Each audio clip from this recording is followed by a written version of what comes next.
जय श्री राम दोस्तों, जय श्री कृष्णा। भगवान का भक्त किसी से नहीं डरता और ना ही उसे किसी से डरने की आवश्यकता रहती है। हमारा पंच तत्व का शरीर आखिर में मिट्टी ही होना है। ना जाने कितनी ही बार हम जन्म लेकर मृत्यु को प्राप्त हुए हैं और ये आवागमन का चक्कर निरंतर ही चलता आ रहा है। ये सब जानते हुए भी हम लोग मुक्ति मार्ग न चुनकर संसारिक भोगों और सुखों की कामना को पूरी करने के पीछे भागते रहते हैं। हम सब जानते हैं, अच्छा काम करेंगे हमें हमारे कर्मों के अनुसार हमें फल मिलता है।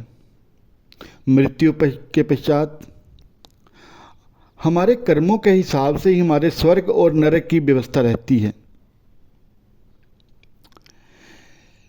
इसी तरह मैं आपके सामने आज एक सत्य घटना लेकर आया हूँ। बिल्कुल सच्ची घटना है, इसमें कुछ भी झूठ नहीं है। मध्य प्रदेश के किसी गांव की ये घटना रही है। यही कोई 30-35 साल पुरानी घटना है, कोई ज़्यादा पुरानी भी नहीं है।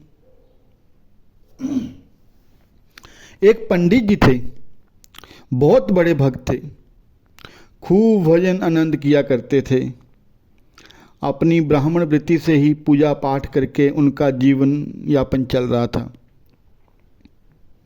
उन्होंने अपने घर में गौ माता की सेवा के लिए, गौओं को चराने के लिए, दूध निकालने के लिए एक लड़का रखा हुआ था। केवट जाति का था, किशोर नाम का बालक था। अच्छा हुआ क्या, उस लड़के की अचानक से मृत्यु हो गई। उसके मरने का पंडित जी को बहुत बड़ा सदमा लगा, बहुत आघात पहुंचा। एक दिन पंडित जी शाम को पूजा पाठ और संध्या भजन आदि कर रहे थे। यही कोई उसके मृत्यु के 50 साल या 2 साल के बाद की बात है। शाम को भजन कीर्तन कर रहे थे। उसी समय देखते क्या है, कमरे में के कोने में वो मरा हुआ लड़का उनको दिखाई पड़ता है। उनको बड़ा भारी आश्चर्य हुआ कि ठंड का समय है, बाहर कड़ाके की ठंड पड़ रही है, और सोचने लगे कमरे की कुंडी आदि सब अंदर से लगाई हुई है। 1-2 साल हो गए इसको मरे हुए। बहुत दुख हुआ था। अपनी आंखों के सामने ही उसकी मृत चिता को अग्नि दी थी। तो हूबहू वैसे का वैसा जीता जागता व्यक्ति हमारे सामने खड़ा है। एक बार तो पंडित जी को थोड़ा भय भी लगा। उनके शरीर के बाल खड़े हो गए, कांटे से उखड़ने लगे शरीर में। उसने कहा, पंडित जी आप डरिए मत, मैं आपका पुराना नौकर हूं। पंडित जी ने कहा, हाँ हाँ मैं वो तो पहचान गया हूं, मगर तुम तो मर गए थे।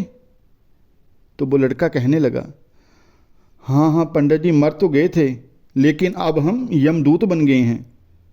अब पंडित जी और भी हैरान परेशान कि भाई तुम मेरे नौकर थे और अब यमदूत बन गए हो।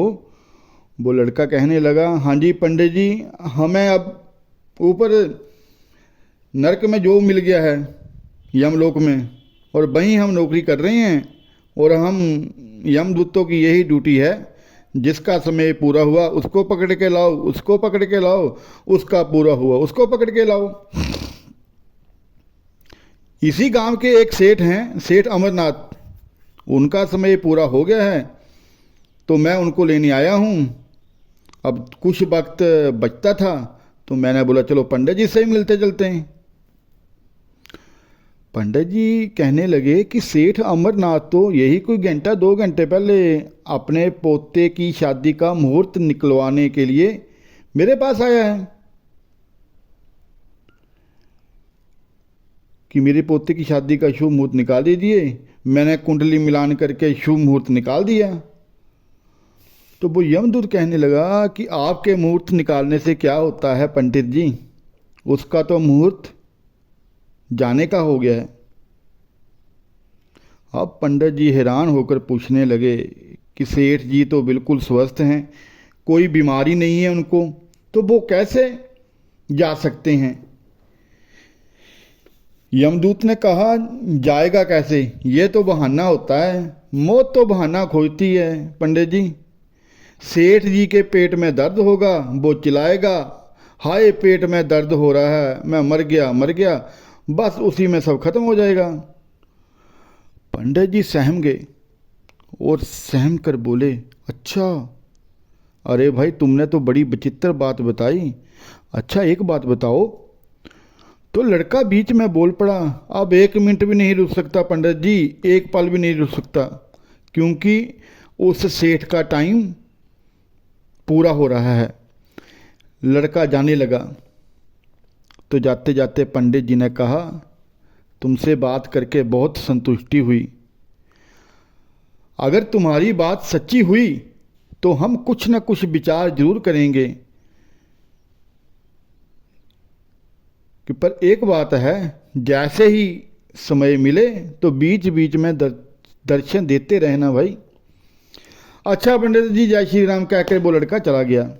थोड़ी देर में मोहल्ले में रोने धोने की आवाज़ें आने लगी, चीखों पुकार मच गई, क्या हुआ क्या हुआ, अरे होगा क्या। सेठ जी भले चंगे थे, तभी अभी खाना खाया, बस पेट में दर्द उठा और गिर पड़े। दर्द से तड़पते तड़पते नीचे क्या गिर गए, डॉक्टर के आने से पहले ही ठंडे पड़ चुके थे। अब तो यमदूत कभी कभी पंडित जी के पास आ जाता था, जब भी थोड़ा बहुत समय मिलता 2-4-5 मिनट के लिए आता और फिर चला जाता। तो एक दिन पंडित जी ने पूछा भैया एक बात तो बताओ। उसने कहा पूछो पंडित जी। पंडित जी ने कहा कि तुम्हारे नरक के कायदे कानून क्या हैं। तो वो यमदूत कहने लगा पूछो मत पंडित जी, बहुत कड़े सख्त और डरावने कानून हैं, थोड़े समय में बता नहीं पाऊंगा और इतना समय मेरे पास है नहीं कि मैं सब आपको बिल्कुल डिटेल में बताऊं। तो पंडित जी ने कहा अच्छा मुझे एक बात ही बता दो कि तुम यमदूत कैसे बन गए। तो वो हंसा और बोला चलो पंडित जी आज आपको एक बात बताई देते हैं तुमको कि यमदूत बनता कौन है। पंडित जी भी बहुत रुचि लेकर उसकी बात सुनने लगे। तो वो बोला जो पाप कर्म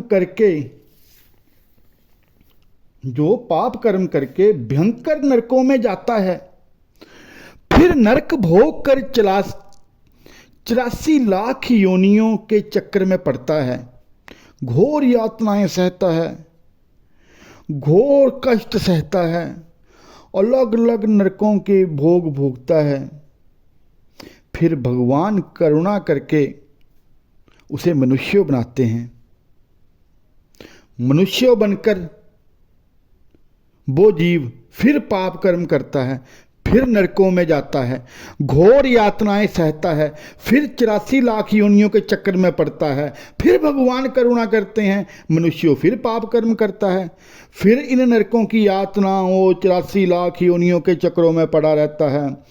ऐसे नरक के कम से कम 100 चक्कर जब लगा लेता है तो यमराज जी भी कहते हैं कि भाई ये नरक का बहुत भारी भक्त लगता है, इसको ये नरक की दुनिया बहुत पसंद है। भगवान बार बार इसको कल्याण का अवसर देते हैं, लेकिन ये बार बार घूम फिर कर यहीं आ जाता है। फिर बोलते हैं तुम्हें अलग से भैया ट्रेनिंग देनी नहीं पड़ेगी, किस नरक में कैसा कैसा दंड दिया जाता है पापियों को सब तुम्हें पता रहता है।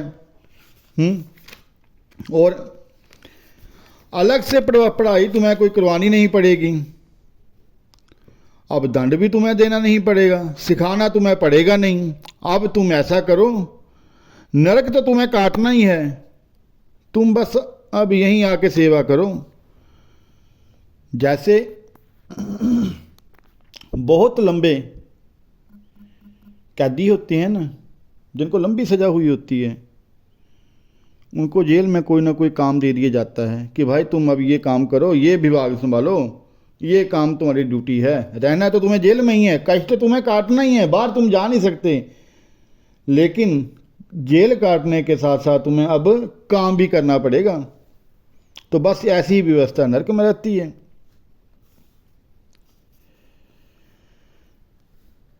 तो वो यमदूत बोला, ये हमारा 100वां चक्कर है नरक जाने का, इसलिए हमें यमदूत बना दिया गया। पंडित जी बोले, अरे यार ये तो बड़ी विचित्र व्यथा है, ऐसा मैं पहली बार सुन रहा हूँ। तो वो यमदूत वहाँ से पंडित जी के घर से जाने लगा कि भैया अब हमारा वक्त हो रहा है, हमें कहीं और भी अपनी सेवा देने जाना है। पंडित जी बोले, फिर जब आओ तो जल्दी आना भैया। यमदूत बोले, ठीक है पंडित जी, जब भी आएंगे, आपके गांव में कोई काम हुआ तो जल्द ही आएंगे। कुछ दिन बाद वो फिर आया, फिर ही ऐसे ही पंडित जी उस यमदूत के साथ यही सत्संग करने लगे। वो आता जाता रहता, पंडित जी के साथ ऐसे ही बातचीत होती रहती, पंडित जी यही सत्संग वगैरह करते रहते। अब की बार पंडित जी ने ऐसे ही बातों बातों में पूछा कि भैया एक बात तो बताओ, यमलोक की यातनाएं तो बहुत भयंकर होती हैं, उससे बचने का कोई उपाय है क्या? वो बोला, हाँ उपाय तो है पंडित जी। बोला, जो मस्तक पर ऊर्ज कुंड धारण करता है, जिसके गले में तुलसी की माला रहती है, जो पूरी श्रद्धा से एकादशी का व्रत करता है और जो श्री राम नाम का जप करता रहता है, चलते फिरते उठते बैठते निरंतर भगवान श्री राम जी का नाम जिसके मुख पर रहता है, वो व्यक्ति कभी नरक में नहीं जाता। कभी उस व्यक्ति से कोई पाप हो भी जाए तो भगवान वो पाप किसी ना किसी तरह से किसी जन्म में वो पाप कटवा देते हैं और अपने धाम ले जाते हैं। उसको नरक की यात्रा नहीं झेलनी पड़ती। उससे अगर कोई गलती हो भी जाए, वो भोगे ना भोगे, वो भगवान का विभाग है, वो खुद देखते हैं। हमारे यमलोक में उसका कोई ऐसा विचार नहीं होता। पंडित जी बोले, भाई बात तो तुम्हारी बहुत अच्छी है, अब हम यही प्रचार करेंगे, खुद भी तिलक कंदी धारण करेंगे और प्रचार करेंगे, ऐसे ही आते रहना। ऐसे ही आते जाते एक बार फिर आया तो पंडित जी कहते हैं, भैया एक बात है, जब कभी यमराज जी तुमसे प्रसन्न हो तो हमारे लिए भी कुछ पूछ लेना। यमदूत बोला, भैया पंडित जी क्या पूछना है आपको, बताइए। उनको बोलना कि यही कि हमारे गांव के एक पंडित जी हैं, वो जीते जी स्वर्ग नरक देखना चाहते हैं। पंडित जी क्यों देखना है आपको स्वर्ग नरक जीते जी? तो पंडित जी बोले कि पोथी पत्रा की बातों पर लोग विश्वास नहीं करते और जीते जी स्वर्ग नरक का हाल देख के आऊँगा तो आंखों देखा हाल मैं सबको सुनाऊंगा। जो विश्वास करेंगे तो ठीक है, नहीं करेंगे तो ना करें, लेकिन इससे लोगों का बहुत बड़ा लाभ हो जाएगा। यमदूत ने कहा कि काम तो बहुत कठिन है पंडित जी, क्योंकि बिना मरे स्वर्ग नरक तो दिखता नहीं है, लेकिन आप कह रहे हैं तो हम करेंगे प्रयास कुछ। एक दिन की बात है, यमराज जी उस पर बहुत खुश हुए। बोले, तुम्हारा काम बहुत अच्छा है, एकदम कर्तव्य परायण हो, समय के पाबंद हो, तुम आज्ञा का पालन करने में कोई कसर नहीं छोड़ते हो, हम तुमसे बहुत खुश हैं, कुछ चाहिए तो मांगो। हाँ हाँ महाराज, जरूर चाहिए। हमारे गांव के एक पंडित जी हैं, वो जीते जी स्वर्ग नरक देखना चाहते हैं, सो कृपा करके आप दिखा दीजिए। यमराज जी बहुत जोर से हंसे। किस लिए? यमदूत बोला, इसलिए कि वो आंखों देखा हाल सबको सुनाएंगे, ताकि सब लोग सत्कर्म और प्रभु भक्ति में लीन रहें। यमराज हंसकर बोले कि उनको लोग पागल ही समझेंगे। यहाँ से जाने के बाद या तो वो पागल हो जाएंगे, और अगर पागल नहीं होंगे तो लोग उनकी बातों पर कोई विश्वास नहीं करेंगे और उनकी बातों को पागलपन की बातें ही समझेंगे। यह भी भगवान की बहुत विचित्र माया है। घोर कष्ट भोग कर भी जीव भगवान की शरण में नहीं हो पाता। लेकिन चलो, हमने तुमसे प्रसन्न होकर तुमसे कहा कि कुछ मांग लो, और जो तुमने मांगा है तो दुर्लभ चीज़ है, लेकिन चलो फिर भी तुम्हें मिलेगी, जरूर मिलेगी। यमराज बोले, जाओ और जो तुम्हारे 2-3 और साथी हैं उनको भी लेकर चले जाओ, और पंडित जी को सोते हुए ही जिस चारपाई पर, बेड पर, तख्त पर वो सो रहे हैं, उनको उस बेड, उस खटिया सहित ही यहाँ ले आओ। यमदूत गया और पंडित जी को खटिया सहित यमराज जी के पास ले आए। भयंकर नरक का दृश्य उन्होंने देखा तो एकदम रोंगटे खड़े हो गए। पंडित जी को काटो तो उनको तो बिल्कुल सहम गए। सामने देखा तो यमराज जी खड़े थे। अब उनको समझ में आ गया कि मेरी जो इच्छा थी स्वर्ग नरक देखने की, वो पूरी हो रही है। यमराज जी से राम राम बोला, मिले तो यमराज जी बोले, आओ पंडित जी, भले आए, बताओ क्या इच्छा है आपकी। तो पंडित जी ने उनको अपनी सारी इच्छा बता दी। तो यमदूतों को लगा दिया यमराज जी ने, जाओ भाई पंडित जी को घुमाओ, सब दिखाओ और इनकी इच्छा पूरी करो। अब यमदूत पंडित जी को लेकर गए तो घुमा घुमा कर दिखाने लगे। पंडित जी जहाँ जाते तो देखते देखते पूछते कि ये इसको किस पाप का यात्रा मिल रही है नरक में, इसको किस पाप की यात्रा मिल रही है। तो सबसे पहले पंडित जी को नरक के दर्शन करवाए गए। पंडित जी देखते देखते बोले कि महाराज, हम तो पागल हो जाएंगे यहाँ के कष्ट देखते। मुद्गरों से कूटा जा रहा है, मल मूत्र के बड़े बड़े कुओं में डुबोया जा रहा है, गरम गरम उबलते उबलते बड़े बड़े तेल के कड़ाहों में पकोड़े की तरह तला जा रहा है। टुकड़े टुकड़े शरीर के किए हुए हैं, लेकिन फिर भी व्यक्ति मर नहीं रहा है। टुकड़े टुकड़े होने के बावजूद भी जीव जी रहा है, जीता है, उसको कष्ट हो रहा है क्योंकि ये भोग शरीर है। वो यहाँ पर कष्ट सहने के लिए ही आया हुआ है, तभी उसको शरीर में से आत्मा बाहर नहीं निकल रही है, वो उसके आत्मा को कष्ट मिल रहा है। तांबे जैसे गरम गरम अंगार की तरह धधक रही हजारों किलोमीटर भूमि पर नंगा नंगा दौड़ाया जा रहा है। अलग अलग नरकों की अलग अलग व्यवस्था देकर पंडित जी तो घबरा गए। उन्होंने कहा, भैया कुछ ऐसा करना कि इस जगह कभी वापस ना आना पड़े मुझे। यमदूतों ने कहा, पंडित जी आपको आना तो पड़ेगा। बोले, क्यों, मुझे क्यों आना पड़ेगा। कहते, जो किसी का धन मार लेता है, दबा लेता है, इसका हिसाब किताब चुकाने के लिए यहाँ आना ही पड़ता है। पंडित जी बोले, मैंने तो किसी का धन मारा नहीं है। वो बोले, मारा क्यों नहीं है पंडित जी, तुम्हारे गांव का एक चर्मकार है, उससे तुमने एक जुत्ती बनवाई थी और 2 पैसा उसका बकाया रह गया था, और उसके बार बार मांगने पर भी तुमने वो पैसे उसको नहीं दिए थे। उसकी मेहनत और ईमानदारी की कमाई थी, वो पैसे उसके बनते थे। अरे भक्त हो तुम तो हमारे गांव के ही हो, ब्राह्मणों की सेवा तो आप करनी ही चाहिए। तो यमदूत बोले, मगर पंडित जी आपने तो लोभवश उसके 2 पैसे मार लिए, वो 2 पैसे मार लिए, उसके लिए ही तुम्हें यहाँ पर आना पड़ेगा। पंडित जी सोचने लगे, रे भैया ये तो बड़ी विचित्र बात हो गई है। फिर पंडित जी बोले, अच्छा एक बात बताओ, क्या वो यहीं पर रह रहा है। यमदूत बोले, हाँ यहीं रह रहा है, नरक में ही कष्ट भोग रहा है वो। तो चलो फिर हमको उसी के पास ले चलो, हिसाब किताब यहीं चुकता हो जाए तो अच्छी बात है। मैं दोबारा इस नरक में आना नहीं चाहता, नरक का मैं मुंह नहीं देखना चाहता। वहां पहुंचे तो पंडित जी उससे पूछने लगे, भैया बताओ कैसे हिसाब किताब होगा, कितना धन दूं, कितना ब्याज हुआ। तो वो चर्मकार कहता, पंडित जी यहाँ पर भारतीय मुद्राओं का लेन देन चलता नहीं है, और तुम तो कुछ लेकर भी नहीं आए हो, और लेकर आए भी रहते तो यहाँ चलता भी नहीं है। तुमको यहाँ आना तो पड़ेगा।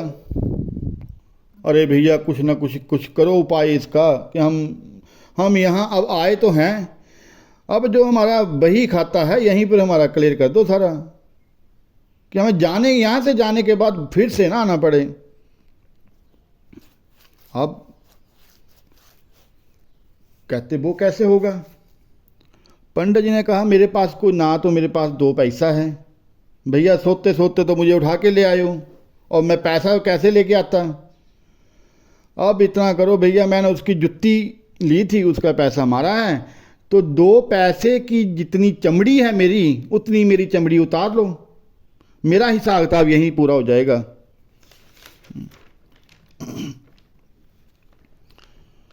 पंडित जी भी बोले, चलो भैया आ जाओ, जो आपको जैसे अच्छा लगता है वैसे आप कीजिए। पंडित जी ने उसकी तरफ पीठ कर दी, तो 2 पैसे का 1 हाथ चमड़ा, 1 हाथ चमड़ा मीन्स 1 फुट ऊपर को, 1 नीचे को, दाएं को बाएं को, पूरा 1 हाथ चमड़ा रामपी से उधेड़ने लगे। रामपी होती है जिससे मोची जिस चमड़े से जुत्ती बनाता है वो चमड़ा काटता है जुत्ती बनाने के लिए, उसे रामपी बोलते हैं। उससे छीलने लगे। वो पंडित जी का चमड़ा उतारने लगे, खुरेदने लगे। बहुत कष्ट हुआ, बहुत भयंकर पीड़ा हुई, असहनीय पीड़ा हुई। पंडित जी दर्द के मारे तड़फने लगे, छटपटाने लगे। बहुत बड़ा घाव हो गया, खून बहने लगा। पंडित जी रोने लगे, आंसुओं की धारा बह रही है, तड़फ रहे हैं। कोई उनकी चीखों पुकार को सुन नहीं रहा है, बल्कि सब खामोश खड़े हैं, हंस रहे हैं, मुस्कुरा रहे हैं कि इनके कर्मों का भी इनको फल मिल रहा है। बहुत बड़ा घाव हो गया पंडित जी की पीठ पर। लेकिन पंडित जी इस बात से संतुष्ट हो गए कि ये घाव उस नरक में फिर से जाने से अच्छा है। घाव तो कुछ वक्त में टाइम आने पर भर जाएगा, लेकिन फिर से इस नरक का मुंह तो नहीं देखना पड़ेगा ना। चलो भागो यहाँ से, अब नहीं आना इस नरक में। यमदूत बोले, अभी तो बहुत देखना बाकी है पंडित जी, अभी कहाँ जा रहे हो? 28 प्रकार के नरक हैं, अभी तो आपने एक भी पूरा नहीं देखा है, अभी तो 28 प्रकार के नरक आपको दिखाने हैं। पंडित जी बोले, नहीं भैया सब देख लिए, हमारा हिसाब किताब चुकता हो गया, अब तुम हमें स्वर्ग ले चलो। यहाँ का तमाशा तो हम देख चुके हैं, थोड़ा स्वर्ग का तमाशा भी देख लेते हैं भैया, वहाँ क्या हो रहा है। यमदूत बोले, अरे पंडित जी थोड़ा और नरक देख लो ना। तो जा रहे थे पंडित जी के साथ, तो वहाँ क्या देखा, कोई हंस रहा है। तो पंडित जी ने हंसने का कारण पूछा, तो वो बोले, ये जन्म लेने जा रहा है। बड़ी उत्सुकता से पंडित जी ने पूछा, कितना वक्त है इसको जन्म लेने में? यमदूत बोले, बस थोड़ा वक्त है, जैसे इनके खानदान की बहू किसी बच्चे को जन्म देगी, ये तुरंत निकल लेंगे।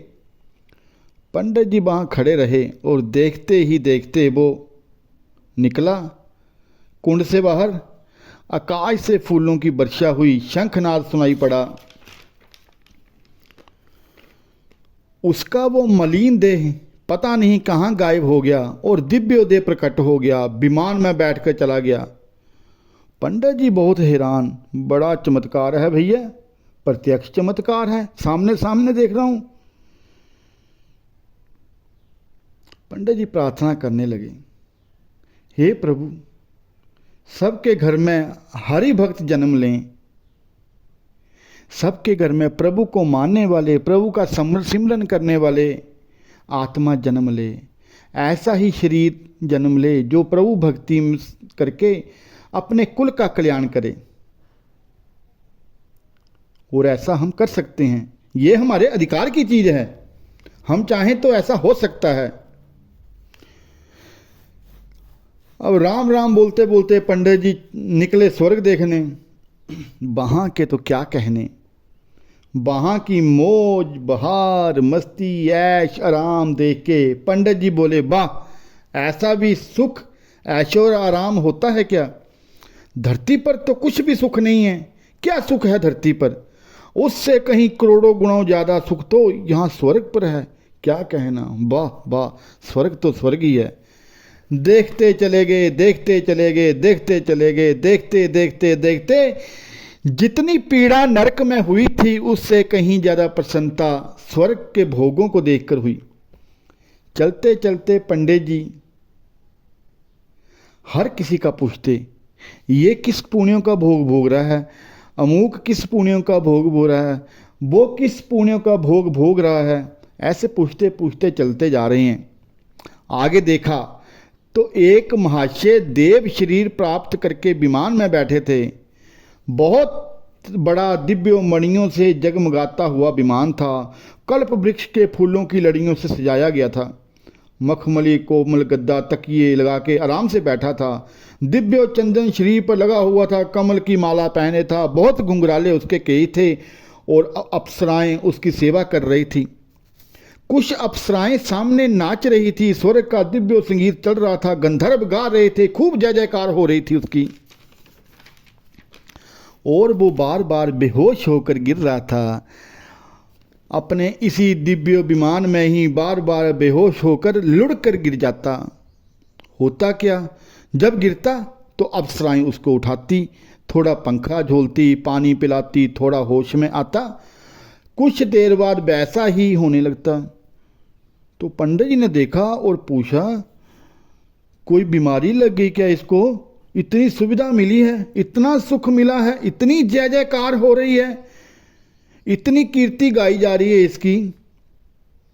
अप्सराएं इसको गले लगाए बैठी हैं, कुछ अप्सराएं इसको चरण दबा रही हैं, कुछ अप्सराएं इसके सामने नृत्य कर रही हैं, और ये फिर बार बार बेहोश हो रहा है। ये ऐसा क्यों हो रहा है?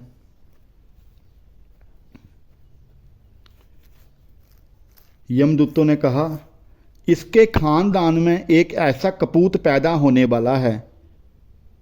इसके खानदान में एक ऐसा कपूत पैदा होने वाला है जो चोरी करेगा, शराब पिएगा, मांस खाएगा, जुआ खेलेगा, कोठे पर जाएगा, वैश्य गमन करेगा। तो ऐसा दुष्ट पुरुष पापात्मा इसके कुल में जन्म लेने वाला है। उस पाप आत्मा के पाप के परिणाम स्वरूप इसके पुण्य क्षीण हो जाएंगे, और जब इसके पुण्य क्षीण हो जाएंगे तो इसको नरक में पटक दिया जाएगा। तो ये सुख सुविधा होने से बेहोश नहीं हो रहा भाई, वो यहाँ बैठे बैठे नरक की आग को देख रहा है, उसको देख के बेहोश हो रहा है। पंडित जी बड़े हैरान परेशान, अरे भैया बड़ी विचित्र बात है, ये तमाशा भी देखना है। देखो, थोड़ी देर बाद वो जोर से चिल्लाया, हाय मरा, बचाओ बचाओ बचाओ। इतना कहते ही नरक कुंड में गिर गया। सब बोले, कहाँ गया, पता नहीं कहाँ गया। पंडित जी बोले, यहाँ आने की रहने की कोई व्यवस्था नहीं है क्या? यमदूत बोले, व्यवस्था तो थी, पुण्यों की व्यवस्था थी। पुण्यों की व्यवस्था खत्म तो यहां रहने की व्यवस्था भी खत्म। पाप की पूंजी से व्यवस्था नरक की मिलती है और पुण्यों की पूंजी से व्यवस्था स्वर्ग की मिलती है। बिल्कुल वैसे ही होता है जैसे हम किसी बहुत बढ़िया शानदार होटल में जाते हैं तो हम कब तक रहेंगे वहां पर? भैया जब तक ही रहेंगे ना, जब तक हमारी जेब में पैसा रहेगा। जैसे ही उस होटल के अनुसार, उसके मूल्यों के अनुसार हमारी जेब में पैसा खत्म हुआ तो हमको भी बाहर का रास्ता दिखा दिया जाएगा। पंडित जी बहुत हैरान, बड़ी विचित्र स्थिति है भाई। अब इनकी समझ में आ गया कि जो स्वर्ग में भोग मिल रहे हैं वो भी धोखा ही है, वो भी कोई परमानेंट व्यवस्था नहीं है कि स्वर्ग में रह के हम स्वर्ग में ही रहेंगे। अच्छा, एक प्रश्न हम सबके मन में उठता है, उठ भी रहा होगा कि भाई पापी मनुष्य पैदा हुआ तो उस बेचारे का क्या दोष है? मतलब वो तो बेचारा स्वर्ग में है, अब उसके परिवार में कोई पाप आत्मा आ रही है तो स्वर्ग से बैठा हुआ आदमी नरक में कैसे जाएगा? मेरे मन में भी आता है, आपके मन में भी आ रहा होगा।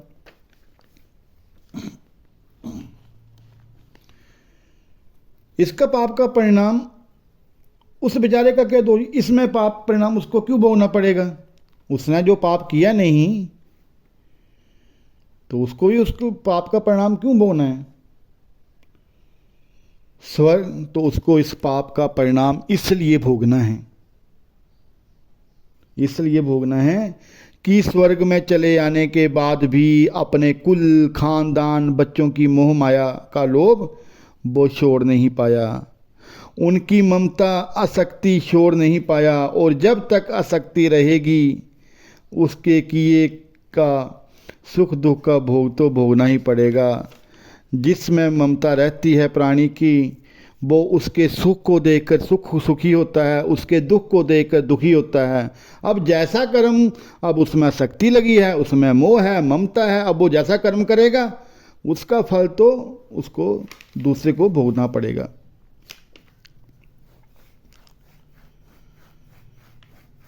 हमारे मन में किसी के प्रति भी आसक्ति रहेगी तो मोह बना रहेगा। स्वर्ग नरक का भोग तो भोगना ही पड़ेगा भाई। इसलिए तो संत कहा करते हैं, पद्म पत्र बिलाम बसाहा, कि जैसे कमल के फूल होता तो पानी में है लेकिन उसके पत्ते पर पानी बिल्कुल भी नहीं टिकता। अब कमल के पत्ते के ऊपर पानी डालो, लुढ़क लुढ़क के हो जाएगा, कोई इधर को जाएगा कोई उधर को जाएगा। ऐसे ही संसार में अनासक्त भाव से रहना चाहिए। संसार में रहकर भी संसार के भोगों की कामना नहीं करके किसी के प्रति मोह ममता नहीं रखनी चाहिए। तुलसी ममता राम सो सबता सब संसार, तुलसी ममता राम सो समता सब संसार, राग न रोष न दोष दुख दास बहे पार। तुलसीदास जी कहते हैं कि संसार में ममता सिर्फ राम जी से रखनी चाहिए और किसी से रखनी नहीं चाहिए। भक्त राम नाम के सहारे ही भव सागर से पार होता है। तो पंडित जी बोले, हो गया भैया, सब देख लिया, अब स्वर्ग भी देख चुके, नरक भी देख चुके, नरक में क्या होता है वो भी पता चल चुका, स्वर्ग के भोगों का कैसे कैसे यहाँ की व्यवस्था रहती है वो भी देख चुके। अब हमारा स्वर्ग से भी मन भर गया, अब हमारी कोई इच्छा नहीं रही है। दान पुण्य करके आना चाहिए, भगवान की भक्ति करके आदमी स्वर्ग की कामना करता है, स्वर्ग को पाने के लिए दान पुण्य हर चीज तरह तरह के प्रपंच करता है, लेकिन ये स्वर्ग भी जो है वो परमानेंट नहीं है। जैसे ही हमारे पुण्य क्षीण होंगे हमें स्वर्ग से निकलना पड़ेगा। पंडित जी कहने लगे, भैया अब हमें बस आप हमारे घर छोड़ाओ, अब तो हम अपने घर जाएंगे। तो यमदूत उनको घर छोड़ आए खटिया सहित। पंडित जी जोर जोर से चिल्लाने लगे, जोर जोर से चिल्लाने लगे, हाय मर गया, बहुत तेज दर्द हो रही है, बहुत पीड़ा हो रही है, बहुत कष्ट में हूँ। अब जैसे ही वो चिल्लाने लगे घर वाले इकट्ठे हो गए, क्या हुआ क्या हुआ? सभी ने कहा, कहीं गए थे क्या? अरे बाप रे। पंडित जी ने उठ के देखा, पंडित जी उठे, पंडित जी ने उठ के देखा कि यार मैं कहाँ हूँ? खटिया सहित रात को मैं कहीं खटिया से गया था कहीं क्या? अब उनको बड़ी परेशानी, पीठ पे हाथ लगाया, देखा सारा हाथ उनका खून से भर गया, रक्त टपक रहा था। इतनी जोर से चलाने लगे। फिर पंडित जी को होश आया कि यार मैं तो रात को स्वर्ग और नरक का चक्कर लगा के आया हूँ। पंडित जी बहुत पीड़ा में थे। वो कहने लगे, अपने परिवार वालों से कहा कि मैं रात को स्वर्ग गया था, नरक भी गया था, सब देख के आया हूँ, कैसा कैसे होता है। सब हंसे। अरे पंडित जी आप वो बात छोड़ो, कहाँ गए थे, लेकिन आप बताओ घर से बाहर कहाँ गए थे आप? आपके पेट से रक्त टपक रहा है, इतना मांस को इसने उखाड़ लिया आपका, हुआ क्या आपको? पंडित जी की बात का कोई विश्वास नहीं कर रहा कि मैं भैया नरक में गया था, स्वर्ग भी गया हूँ, नरक में गया हूँ। अमूक हमारे गांव का अमूक आदमी वहाँ पे था, उससे मैंने अपनी जुत्ती बनवाई थी किसी टाइम पे, उसका मैंने 2 पैसा कर्जा देना था, उधार रहता था, वो देना था। अब 2 पैसे वो मांगता रहा, मैंने दिए नहीं, वो मांगता रहा, मैंने दिए नहीं, उसकी मृत्यु हो गई और मैं यहीं रहा। अब जब मैं नरक देखने गया तो 2 पैसे को उसको मैंने अपना कर्जा उतारा है अपनी चमड़ी देकर। अगर नहीं उतारता तो मुझे फिर नरक की व्यवस्था देखने जाना पड़ता, नरक के भोग काटने के लिए जाना पड़ता। इसलिए मैंने बोला कि अभी आया तो हूँ, अब सारा हिसाब किताब मैं चुकता करके जाऊँगा। उसकी बात को सुनकर सब हंसने लगे कि पंडित जी को पगला गए हैं, पागल हो गए हैं, इनको भैया कोई ले जाओ पागल खाने और बिजली के शॉट वगैरह दिलाओ। पंडित जी बड़ा हैरान, अरे भैया मेरी बात मानो, मैं गया था लेकिन कोई विश्वास नहीं कर रहा था। पंडित जी कुछ देर पहले दर्द से, असहनीय दर्द से चिल्ला रहे थे, रो रहे थे, एकाएक अचानक से जोर जोर से हंसने लग पड़े। अब उनको हंसता देख सामने वाले और भी हैरान हो गए कि भैया पंडित तो जगह काम से, पंडित जी तो पक्का पागल हो गए हैं। पंडित जी हंसते हुए कहने लगे, पागल तो वो हैं जो भोगों के पीछे, संसारिक सुखों के पीछे पागल हैं, भटक रहे हैं। सच्चा बुद्धिमान वही है जो संसार के सुखों से मुंह मोड़कर श्री राम जी के चरणों में ध्यान लगाता है, प्रभु सिमरन करता हुआ श्री राम का नाम का जप करता रहता है, भजन करता रहता है। इसी के साथ पंडित जी ने अपना घर बार सारा त्याग दिया और जंगल में चले गए। सारी उम्र पंडित जी ने भगवान श्री राम जी के नाम का जप किया, सिमरन किया। लेकिन एक बात बहुत हैरानी वाली थी, पंडित जी की बात का फिर भी किसी ने विश्वास नहीं करा कि वो स्वर्ग गए थे या नरक गए थे। वो सभी लोग, अपने परिजन, आस पड़ोस के मोहल्ले के सभी गांव के लोग उनको पागल ही समझ रहे थे कि पंडित जी ने शायद कोई सपना देखा होगा, उनकी बुद्धि फिर गई है। लेकिन पंडित जी को अपने जीवन का सही महत्व पता चल गया था, उनको किस दिशा में जाना है वो पता चल गया था। पंडित जी ने अपनी जन्म पत्री देखना, कुंडली मिलाना, पूजा पाठ करवाना लोगों के घर में जाके सब छोड़ दिया। वो सिर्फ भगवान जी के भजन के लिए जंगल में चले गए। पंडित जी ने तो अपना जन्म सफल कर लिया। इसलिए हम सबको इस संसार के झूठे मोह को छोड़कर संसारिक भोगों की तरफ ना जाकर प्रभु भजन में ध्यान लगाना चाहिए। ये कथा हमें बहुत कुछ सिखाती है। हम जो भी अपना यहाँ पर छोटे से छोटा कर्म भी जो करते हैं उसका फल हमें भोगना ही पड़ता है। हमें प्रभु चरणों में अपना ध्यान लगाकर राम नाम जप कर अपना जन्म सफल कर स्वर्ग नरक के चक्रों से मुक्त होकर प्रभु प्राप्ति के लिए प्रयास करना चाहिए।